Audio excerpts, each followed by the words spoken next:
So class 10th set 1 का MCQ का मैं डिटेल वीडियो अपलोड कर चुका हूँ। अब ये स्टैंडर्ड मैथ्स की सेट 2 है, ठीक है।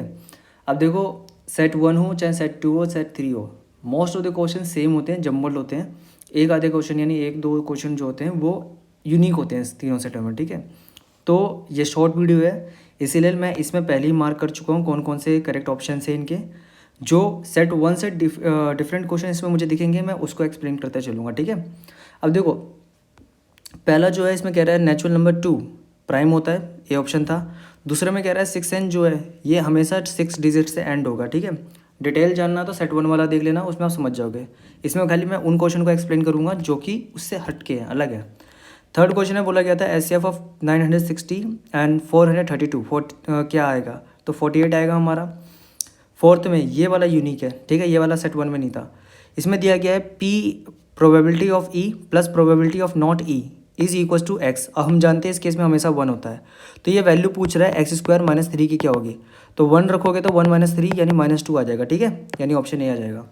फिफ्थ क्वेश्चन, इसमें फंक्शन दिया गया है y equal to F X और नंबर ऑफ जीरोस पूछ रहा है, तो एक्स एक्सिस को कहीं काट नहीं रहा है, इसलिए नंबर ऑफ जीरोस इसके जीरो होंगे। सिक्स्थ वाले में क्या रहा है, कॉन्सिडेंट लाइन है, कॉन्सिडेंट लाइन का हम जानते हैं इन्फिनिट मैनी सॉल्यूशन निकलता है। सेवन्थ वाला उससे अलग है, इसमें फर्स्ट टर्म क्या रहा है P है और कॉमन डिफरेंस Q है, तो 10th टर्म क्या होगा, और A10 हम जानते हैं क्या होता है A प्लस 9D। और अगर A की बात करें तो P दिया हुआ था और D यहाँ पे Q दिया गया है, तो 9Q आ जाएगा, यानी C ऑप्शन आ जाएगा, ठीक है। एट्थ वाला भी यूनिक है, उस वाले में नहीं था। इसमें 3 ट्रायंगल दिया गया, पूछ रहा है सिमिलर कौन सा है, तो इसमें हमारा पहला ट्रायंगल मतलब पहले 2 सेट ये सिमिलर निकलेंगे, क्योंकि अगर तुम देखते हो P एंगल ये बन रहा है, इसमें Z बन रहा है, और इसके करस्पॉन्डिंग साइड्स कौन से बनते हैं 6, और इसका क्या बन रहा है 9, तो 6/9 अगर आप रखते हो तो क्या रेशियो बनेगा, 3 से कटेगा 2/3 आएगा। और दूसरा 4 और 6 बन रहा है, 4/6 अगर रखते हो 2 से काटोगे तो ये भी क्या रेशियो आ रहा है 2/3 आ रहा है, यानी सेम हो रहे हैं, ठीक है। और अगर हमें ये देखने को मिल रहा है तो इसका मतलब ये दोनों ट्रायंगल क्या है SAS सिमिलैरिटी रूल से सिमिलर हो रहे हैं, ठीक है, इसलिए ऑप्शन ए हो गया इसमें मेरा। नाइन्थ कह रहा है, इसमें मिड पॉइंट पूछा गया है, 5 + 6 11 होगा, 11 को 2 से डिवाइड करोगे तो 5.5 आएगा, और y के केस में 0 हो रहा है, तो इसलिए x एक्सिस पे लाई करेगा इसका जो कोऑर्डिनेट होगा, यानी मिड पॉइंट। 10th में दिया गया cos y 0 है, तो इसकी वैल्यू बतानी है 1/2 cos y/2। cos y 0 कब आएगा, जब 90 होगा, और इस y को अगर 90 से रिप्लेस करोगे तो 90 का 45 आएगा। cos 45 हम जानते हैं 1/√2 होता है, और आगे 1/2 है, तो आंसर इसका आ जाएगा 1/2√2, ठीक है। 11th क्वेश्चन है, इसमें cos 1/2 दिया गया है और इसकी वैल्यू पूछ रहा है। cos 1/2 कब आएगा, 60 पे आएगा, याद रखना। यहाँ पे 60 की वैल्यू जैसे ही हमने पुट करा, सॉल्व होकर हमारा फाइनल आंसर 5/4 आ जाएगा, ठीक है।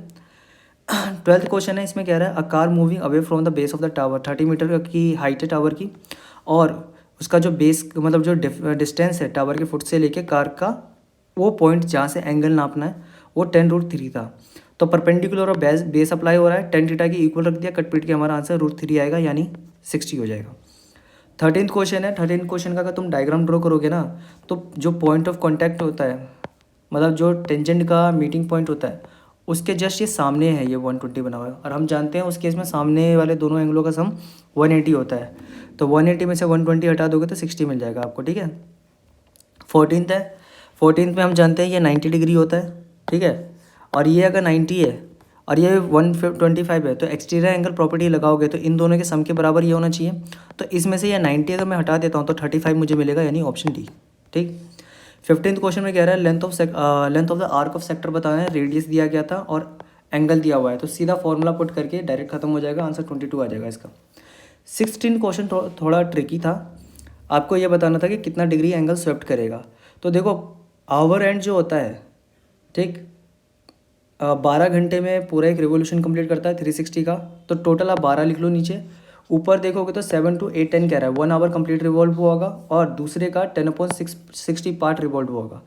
इसको सॉल्व करके 360 से मल्टीप्लाई में रख देना, कट पीट के आंसर आपका 35 डिग्री आ जाएगा, ठीक है। 17 पे कह रहा है टोटल सरफेस एरिया बताना है, सॉलिड हेमिस्फीयर का डायमीटर 2D है, तो यहाँ पर D इसका रेडियस होगा, और टोटल सरफेस एरिया का फॉर्मूला होता है 3πr², तो R की जगह D आ जाएगा, D² हो जाएगा, यानी ऑप्शन ए। 18 का मीन और मोड दे रखा था 12 और 21, और मीडियन पूछा हुआ है, एम्पेरिकल रिलेशन यूज़ करोगे तो उससे मीडियन आपका आ जाएगा 15, ठीक है। 19th जो है सेम है, इसमें कह रहा है probability of leap year has, मतलब probability that a leap year has 53 Mondays is 2/7। पहला सही था। दूसरे वाले में कह रहा है 5/7 होगा। नॉन लीप ईयर में 53 मंडेज का प्रोबेबिलिटी, तो 5/7 नहीं होता, 1/7 होता है ये, ठीक है। तो रीज़न गलत है, इसीलिए इसका ऑप्शन सी हो जाएगा। 20 ईजी है। y² प्लस 4y+3 के कह रहा है कि 2 जीरोस लिख लेंगे, सही है। क्वाड्रेटिक पॉलिनोमियल के ज़्यादा से ज़्यादा 2 जीरोस होते हैं, ये भी सही है। तो इसका ऑप्शन क्या हो जाएगा? ए, ठीक है।